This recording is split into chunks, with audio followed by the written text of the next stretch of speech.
Hi, I'm Richard Clayton. I'm COO here at Namos Solutions. Hi, I'm James Turner, Service Delivery Manager at the West Midlands Fire Service.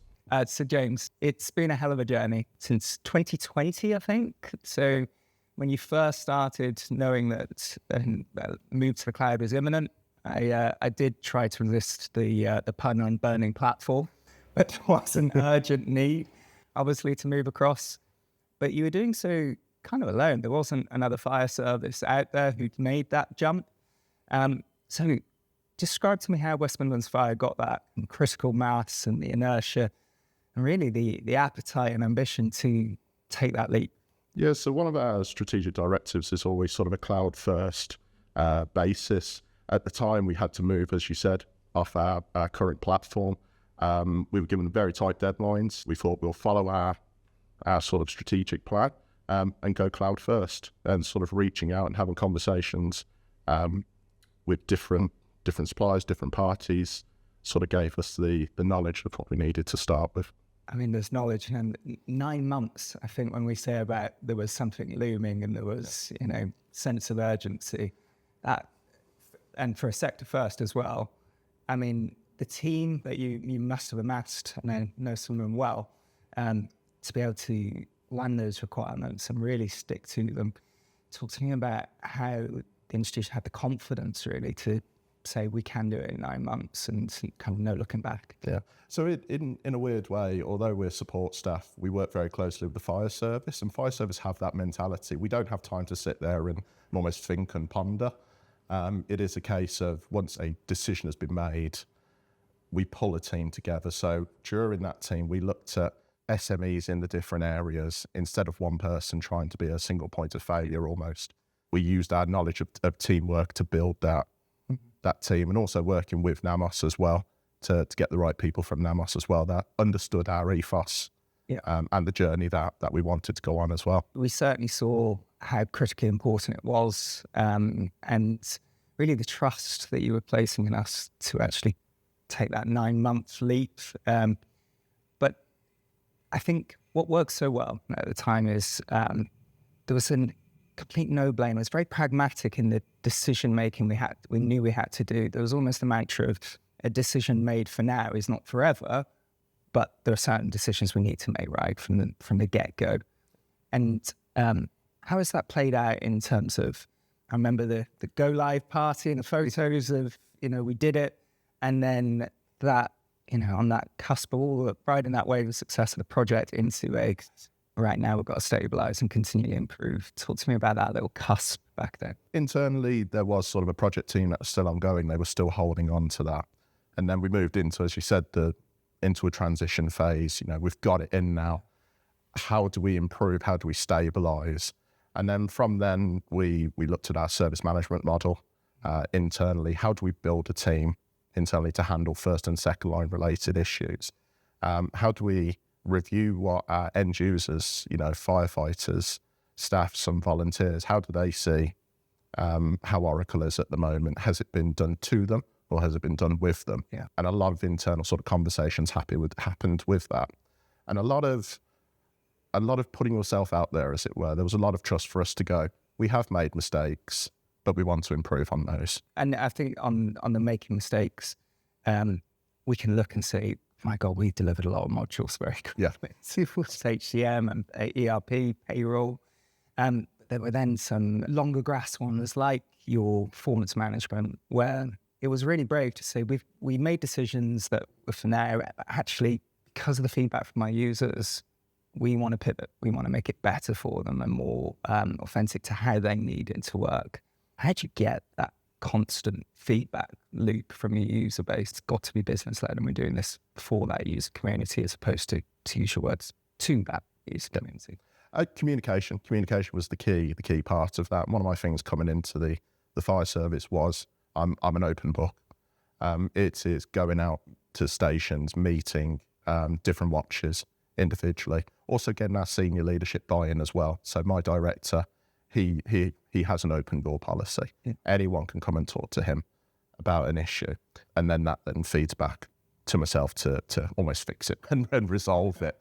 Communication is the key thing, and explaining to end users that sometimes we actually need to change. It sometimes isn't the technology, and that sometimes internally we need to change our processes. It's startling when you say about going actually to the fire stations. I remember once we were talking about use of, I think it was performance management, where we were saying, no, Richard, they're literally going to be in decompressed time in the back of a truck. So user interface things will actually make a hell of a lot of difference. It's very hard to put yourself into that mindset of someone who's actually using it if you're not alongside them. And is that something that actually, kind of firefighters on the ground, that their use of the system that you think would face a lot of barriers, has that been a virtuous journey, or is that still always going to be a challenge that you guys are meeting? There's always going to be a challenge that we're meeting. New regulations come in that the firefighters have to follow, and it's quite interesting as well. Of new firefighters coming, you're dealing with a newer generation of individuals now. So you're dealing with tech savvy users essentially, but it is very, very much different. Sometimes we've even during the conversations pulled firefighters in. I'm not a firefighter. I'd run away from them. From the fires. From the fires, not the fire. That's very interesting stuff here. It is. Where is James? He's hiding under the desk. But sort of bringing the firefighter in that journey, and then I can turn around and go for performance management, say, well, what if we did it like this? And then you'd get the same thing. Well, actually, no, I'm sat in the back of a truck on an appliance coming back from maybe quite a stressful incident. The last thing I want to be doing is multiple clicks through a journey. And when you think about the data in which they're capturing, that's not just important data, but hiring decisions, which is part of that, but it's also mandatory training that you have to be able to trust the data within your system, and they have to be able to make it intuitive in how they capture it. Yes, definitely. I mean, we have quite strenuous compliance frameworks that we have to meet. Being within the public and emergency services, we are under the public eye at all times. We need to make sure that the data we have in there is as 100% accurate as it can be. So you raised a really interesting point there, that our next generation of users are so much more tech savvy. That so too are their expectations of the systems that they use. And what's been so exciting about the fire service is you haven't rested on your laurels. There've been, just last year, I think we did 8 separate little engagements, right the way from just a health check over here through to redwood adoption. We're filming today at a Namos user group where we'll be talking about the future of AI adoption and cloud success navigating, how you keep that visible. How has that been? What's been your experience been? So specifically with Redwood, transitioning and upgrading to a new platform is normally a very daunting and quite a customer impacting journey. Similar, we adopted the same ethos of communication, being open and honest. And the reasons why we did it, it wasn't something I just woke up and decided to do the one day. But during our conversations and internally within IT, we thought, how do we deploy Redwood, but in a user-friendly fashion? And sort of actually some conversations with some Namos colleagues who have been in the sector as well, sort of started to talk to us about springboarding. Use that as, you've said, we've delivered. How do we improve that user journey? And Redwood has done that. And as you said, as we move forward into sort of AI, for me, in terms of when we were talking about simplicity, I think AI would be a big player in that game, where, say for a piece of procurement, they could easily just type into the AI bot, as it were, I need to order 200 bottles of water, instead of having to click through, find the codes, and start to build that. And I think that would be a very powerful tool, especially as we start to adopt AI. I mean, what's been great with Westminster Fire is you have, right at your strategic level, that technology's in the room. Your tech leadership there are able to talk about those real world problems that face the fire service and how you need to adapt the services you provide outwardly, but that means internally you need to constantly look at how can you make yourself more efficient? How can we make those user interactions where the human must be in the loop versus what you need to automate in the background?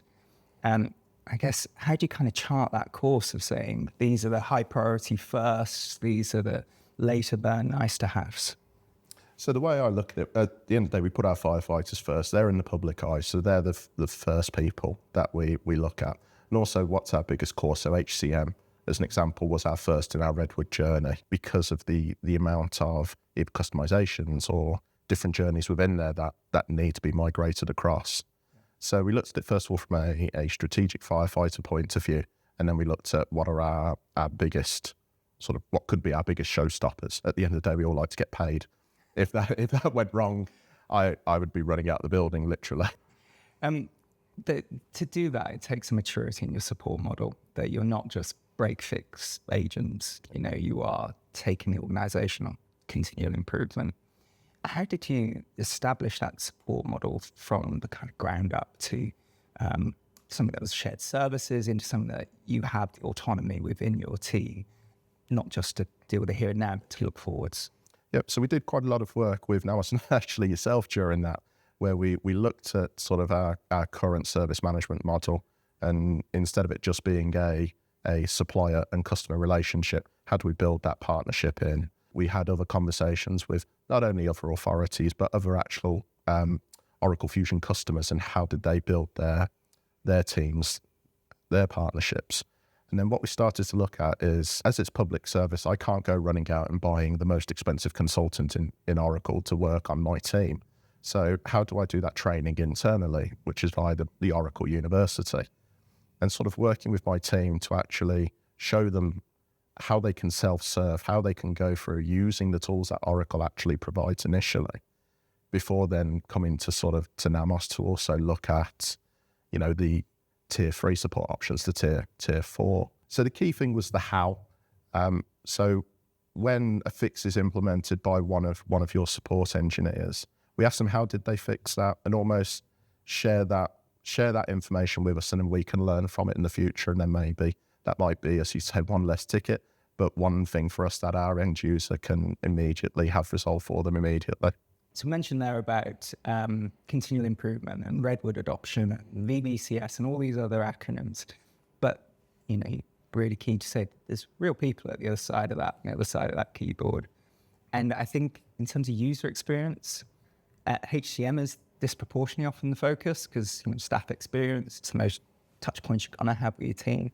But you've got critical SMEs that need the system to work as efficiently as possible. I'm thinking like your procurement areas. All that's great about West Mids is you didn't instinctively need to jump and say, right, new user experience, HCM. I think you actually started with procurement as one of your first. Yes, actually, yes. So procurement were sort of the innovators, as it were. So sort of some conversations that we'd had about the current UX platform, and we were sort of asking questions about how it can be improved, how do we make it easier? And sort of conversations led to Redwood.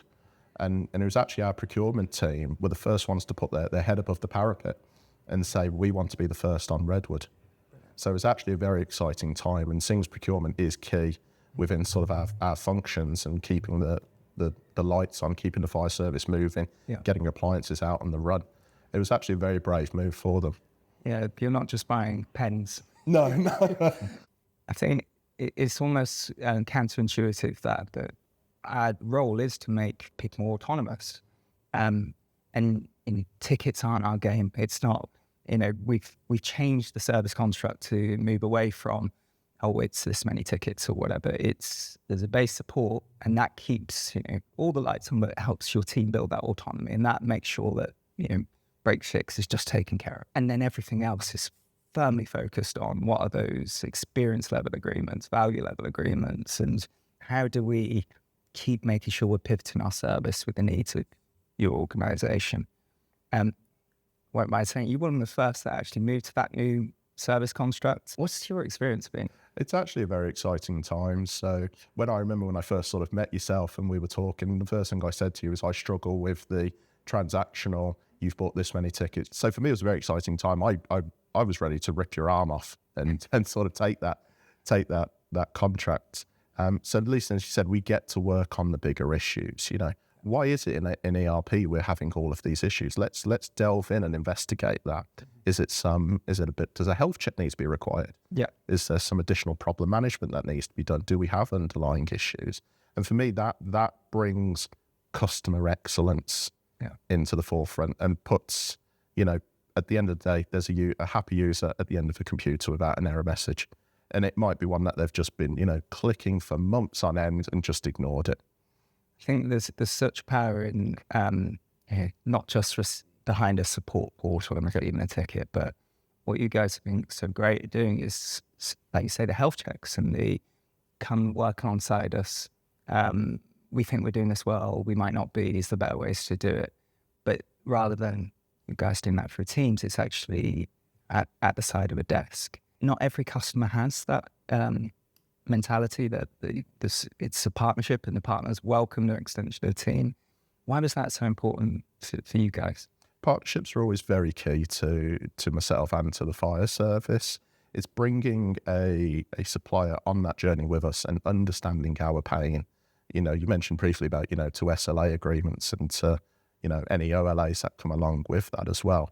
SLAs are fantastic, but it's a tick box exercise, in my opinion. Yeah. It's not a case of, as you said, somebody comes and sits next to you and go, this impacts me because I can't do this, this, and this. Sitting next to that user, understanding their pain, and it might even be sort of sitting down with that user and explaining a different way of working that falls in line with the service and with the applications that's being deployed to at the end of the day. So James, you spoke there about what it is to build a partnership where we can pivot together, learn together, and make sure that things are tailored to you. That comes from regular sense checking. You know, it's not, to your point, you can have perfect SLAs, but if the NPS isn't there, it can be a whole host of reasons. You won't find those out unless you're talking. In our case, quarterly business reviews, but having those quarterly business reviews and the ad hoc contact means that we do that. We can adapt the service. Tell me how that's been for you guys in just knowing that there's a receptive supplier at the end, but also knowing that it isn't fully formed, that we're evolving as a company, and we can only do that if we have customers like yourself with long-term partnerships. A big part of it is trust and honesty. At times when you're in an office, it can very seem sometimes almost transactional, that you don't understand the people behind it. And I feel that sort of doing that work with Namos, meeting up with them, having ad hoc conversations on the phone, that to me is what builds that trust and honesty there. You know, there's been times where we've spoken in between us, and you sort of, where I've then asked a question about, say, a minor change I'm looking to implement, and you've challenged me on that and gone, oh, I don't think that might be best for your organisation for the change you want to make. How about we look at doing it this way? Mm-hmm. And the ability as well for sort of, you know, for Namos to evolve and to also challenge the user is quite a powerful tool. So, James, that's fantastic feedback and genuinely is appreciated. And completely with you on trust is paramount. As we stand today, you're trusting us for years in further service. And when you look at it from when at first contract to an implementation through to when your service runs through, it's double digits in terms of the length. And it's only like that if there's a true partnership. Tell me, how do you within Westminster get that mentality, say, we're not just doing short term, you know, to keep the lights on, here's a support contract for X months. This is actually a multi-year agreement. Because like you say, it's got to be embedded in trust. So a lot of it stems from the very beginning. The fact that Namos came on that journey with us when we first decided to go cloud, the risks that Namos also took on board along with West Mids as well, shows that as well that Namos actually care about the users, and as well it isn't just a contract from your side as a tick in the box, let's wheel out an emergency service. You are there with us between the good and the bad times. So for me, that was one of the reasons that I put the recommendation forward of a multi-year agreement, and working with yourselves and sort of hearing about the new contract and the excitement of how that can change, how you've helped the fire service innovate going forward, and especially with some of our future journeys as well, looking at AI embedding, looking at journeys, looking at how we can simplify it. Namos understands the needs of what the West Midlands Fire Service requires. James, thank you for taking the time today to talk us through your journey, and from both himself and all at Namos. It means such a great deal. So thank you. Thank you.